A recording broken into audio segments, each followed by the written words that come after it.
дар толори мошинҳо ки қалби нерӯгоҳ дониста мешавад, айни ҳол корҳои асосӣ барои фаъол гардонидани агрегати дуюми ин иншооти азими гидроэнергетикӣ идома дорад. То имрӯз дар маҳалли насби гидроагрегати рақами 5 корҳои бетонхобонӣ пурра анҷом ёфта, рӯпуши металлии шахтаи турбина ба болои стартери турбина гузошта шудааст ва дар ин қисмат ҳамчунин корҳои кафшергарӣ, арматурбандӣ анҷом ёфтаанд. айни замон дар толори мошинҳои нерӯгоҳ дар қисмати агрегати 5 пурра корҳои сохтмонӣ ба анҷом расидаанд ва ротор статери агрегати 5 ҳам дар ҷои худ насб гардидааст.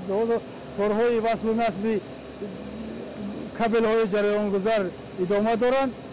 ба ғайр аз ин аз корҳои рангубор ва қошчинии фаршҳо, инчунин пӯшонидани деворҳои қисмати агрегати 4 идома ёфта истоданд. дар қисмати агрегати 4 бошад корҳо то корҳои омодагӣ барои насби статери турбинаи агрегати 4 идома доранд. инчунин дар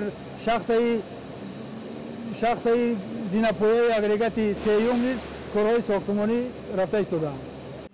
طبق اطلاع مسئولین تا امروز در این گیدروآگرگات کارهای آرماتوربندی تک‌کرسی‌ها برای استارتر گنراتور و آرماتوربندی بالوپوش سطح 969 نیز پورا به انجام رسیده است. کراتر برای انتقال روتور و استارتر گنراتور نیز پورا آماده میباشد. در میدانچه وصلگری باشد نصب روتور به انجام رسیده، آزمایش بلند شدت قطب‌های روتور نیز سامان یافت. از 48 عدد قطب 24 عددش بر روتور وصل گردیده، کریستالین پایانی با تکیه‌گاه‌های ترمزی و المان‌های ایلاوگی آن در میدانچه موقتی تالاری ماشین‌ها وصل نشده به کراتر اگریگات رقم 5 انتقال یافتند. در کراتر 24 عدد قطب باقی مانده با روتور وصل نصب کرده شد. وصل و نصب قبورهای آبرسان هوا خنک کننده استارتر و سنجش گیدرولیکی قبورها با پیچک‌های استارتر در یکجایی با فشار آزمایشی 12 اتمسفر به انجام رسانیده شد. انتقال استارتر گیدروآگرگات رقم 5 به کراتر این گیدروآگرگات نیز پورا سامان یافته است. در سطح 969 200 وصل و نصب سیستم آب تامین‌کنی، سیستم آب دیستیلیات و آتش نشانی ادامه دارد. همه قسمت‌های ناقل‌های جریان‌گذار گیدروآگرگات رقم 5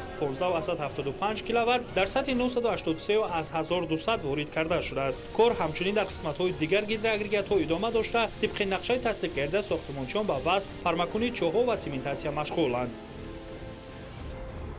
قسمت دیگری که آنجا نیز این شب و روز کار با مرام ادامه دارد، این نقب ساختمانی سیوم می باشد. در برآمدگاه این نقب تا به امروز در حجم 2,363,679 از 144 متر مکعب کارها اجرا گردیدند. مساحت عمومی کارهای بتون پوش شده باشد 106,461 متر مکعب را تشکیل می دهد.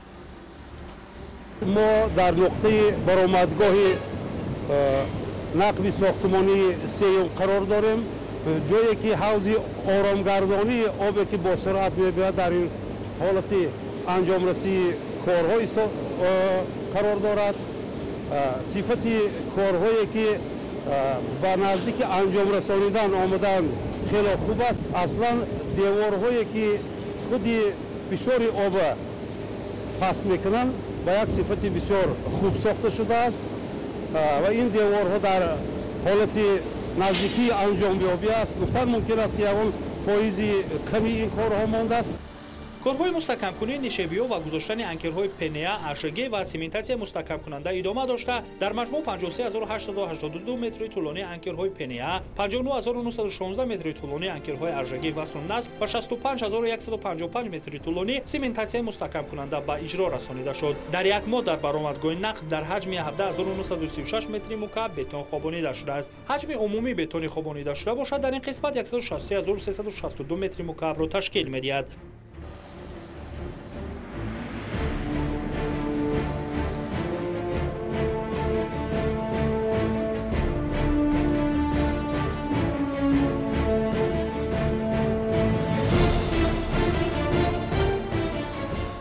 در نقب ساختمانی رقم 4 نیز همین گونه کار در جوش و خروش است. در درآمدگاه نقب و دیوارهای حمایوی آن از آغاز ساختمان 10302 متر مکعب بتون خوابانیده شده است. تنها در یک ماه اخیر در این قسمت به اندازه 1957 متر مکعب کارهای بتون خوابانی اجرا گردیدند. کارهای آرماتوربندی و بتون خوابانی در این سمت ادامه دارد.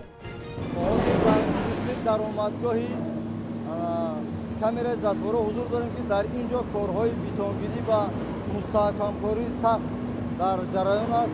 چقدر کارهای انکرگذاری و بتونگیری رفته همه روزه باشد. در این قطعه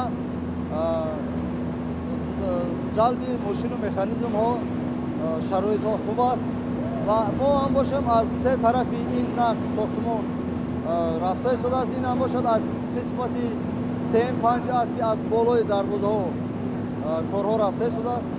طبق اطلاع مسئولین کارهای زمینی حفاری و آرماتوربندی نقبی ساختمانی 4 ادامه داشته در حجم 133186 متر مکعب کارهای حفاری به اجرا رسیده است. حجم عمومی کارهای نقبخانی با نظر داشت نقب‌های دسترسی 175701 متر مکعب را تشکیل می‌دهند. کارهای بتون خوابانی در درآمدگاه و قسمت‌های درونی نقب ادامه دارد. در واقع امروز روغون به کارزار حقیقی زحمت شبانه روزی تبدیل یافته است. در این انشاءات عظیم لحظه هم کار قطع نگردیده با نظر داشت تمام طلبات‌های ساختمانی و نظارت جدی متخصصان 24 ساعت ساختمانچیان مهنت کرده ایستادند. با همین عزم و اراده تمام هیئت کاری هدف دارند که تمام دستور و سفارش‌های اساسگذار صلح و وحدت ملی پیشوای ملت پرزیدنت جمهوری تاجیکستان محترم امامعلی رحمان را در سمت وسعت کارهای ساختمانی و انجام با صفت آن اجرا نموده در بنیاد کاخ نوری تاجیکستان سهم گذارند.